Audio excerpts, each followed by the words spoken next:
Have a chat. Yeah, we can have a chat here, can't we? Yeah, we can. Alright, cool.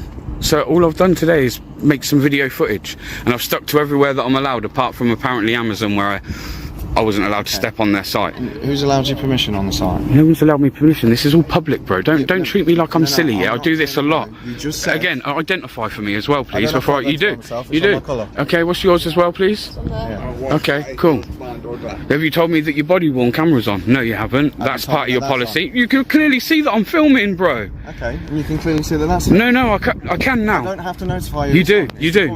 It's part of your policy. The officer asserts that alerting someone about body-worn video isn't required under his policy. But in reality, data protection law makes it clear. Unless circumstances make it impossible, officers are expected to inform people that they are being recorded. By brushing this off, the officer comes across as dismissive, almost as if he's sidestepping accountability, rather than respecting both the law and the public's right to transparency. This isn't just a minor oversight. It raises real concerns about trust and procedure. Stop. You just stated that you have been allowed... No, I don't have to stop. I'm trying to ascertain what's happening. I don't have to... Listen, bro, I don't want to interrupt you, but to be honest, I don't want to speak to you, yeah? I'm going about doing my civil right. I'm allowed to go around and film in public areas. Been allowed. Who has allowed you? My rights as a human being in this country. And they have a right to know who is filming or taking photographic images of the building. No, they don't. Here, the officer claims he has a right to know who is filming outside the building. That statement is misleading. In public spaces, individuals generally cannot be compelled to identify themselves simply for using a camera. The demand here reflects more of a control tactic than an application of legal principle. Whether intentional or not, it creates the impression that the officer is either unaware of the law or using his position to intimidate. This is less about protecting rights and more about asserting dominance. No, they don't. Yes, they do. Oh my God. Please, mate. Please don't. Don't do this. Don't do this to yourself. I literally just on my way to taking someone to professional standards for exactly the same thing. Okay. Trying to trump up charges that aren't there. Yeah, which is... No, listen. No, I'm not saying that you are.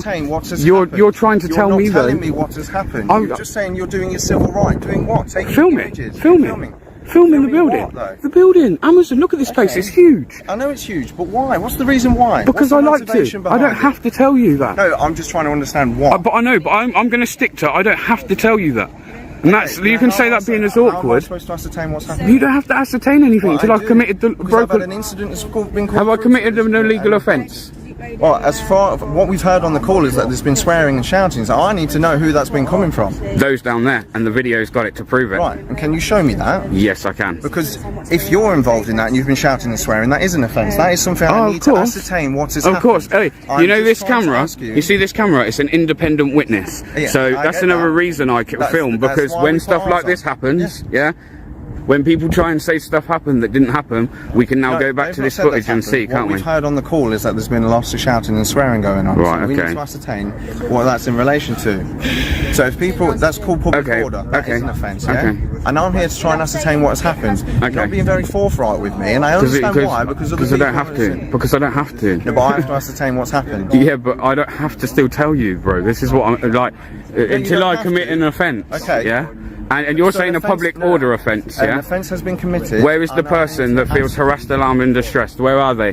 Who are they? You have to have a complainant. Where's the complainant? No, it doesn't. Where's the complainant? No, it has to be an assumed person. A person of so reasonable firmness. You think you know your legislation, but if you do... That's all you guys want to deal with is legislation. What about what you swore to when you took up your job? Wasn't that under common law? Most of that's under common law, isn't it? That wasn't under common law. Yeah. Right.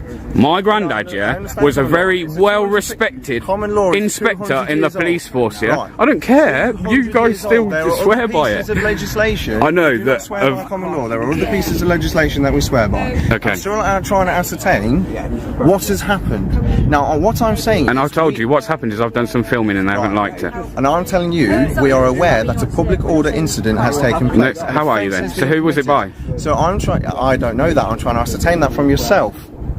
You are reported to be involved. I've come here. I'm trying to ask you what has happened. Now, so how do you know that one's taken place? If you don't know who done it... We can hear. The officer points to a phone call reporting shouting and swearing as the basis for stepping in. While such reports can justify an initial response, they do not, on their own, amount to reasonable suspicion of an actual offense. Hearsay without verification is shaky ground. Without direct evidence, corroboration, or observation, the officer risks overstepping by treating unconfirmed claims as fact. A professional investigation demands more than a single untested account. No one at the time, and that you're now lying. You're lying because I was filming at the time when that call apparently would have come through. You've just said on your No, yeah, I've caught that I haven't. No, it would have been them because it hasn't come from me. So if there is swearing on this footage, it's going to come from them. It won't be coming from me. But I don't know that. Okay. You're not showing me and even that, even this footage now, I don't have to, but I will. I will, just because I can't wait to prove you wrong. Showing me anything to the contrary. Okay. Also, I want to know that hang on, before I show you anything. Public order offence Yeah. has been committed. Right. You can hear it on the phone call. Yeah. Swearing and stuff is taking place in public. Yeah. Now you're saying you can prove that it's not you because you have video. And if it proves that it's them, are you going to go and deal with that? I'm going to go have a chat with them afterwards. Straight up, because I'll be following you to make sure that you do follow it up. Because I know how this works. If I'm swearing in here, you're going to deal with that. But if it comes back that they're swearing in it, you won't deal with that. I ain't stupid. This happened to me the other day. This happened to me the other day, bro. Like I say, to be honest, I want to go about my business. Am I detained? Am I detained? Am I detained? I just need to know what's happening. Yeah, and I'm asking, am I detained? So I'm free to go. Am I free to go? Well, I need to confirm your... When asked directly whether the individual is being detained, the officer sidesteps the question, refusing to provide a clear answer while still pressing for identification. This is a crucial moment. If a detention is occurring, the officer is legally obligated to state the grounds. Anything less risks crossing the line into unlawful detention.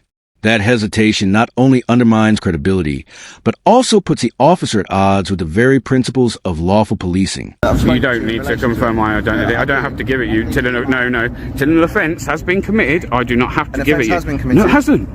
No, it hasn't.